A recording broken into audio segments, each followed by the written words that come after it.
ঢাকা পাইছে 50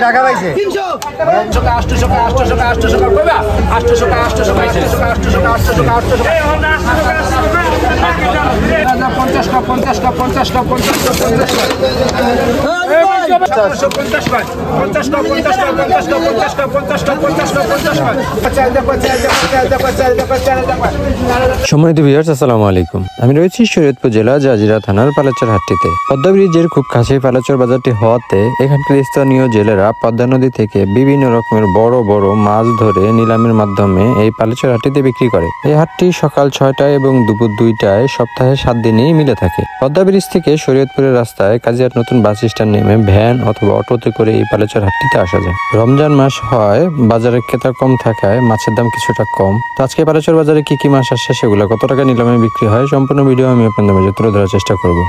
দেশের বাইরে যে যেখান থেকে প্রতিনিয়ত আমার এই মাছের ভিডিওগুলো দেখেন, অবশ্যই আমার চ্যানেলটিকে সাবস্ক্রাইব করে রাখবেন, আমার পেজটিকে ফলো দিয়ে রাখবেন। সম্পূর্ণ ভিডিওটি দেখার পর কোনো কিছু জানা থাকে আপনারা আমাকে কমেন্ট করতে পারেন। 1500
Podium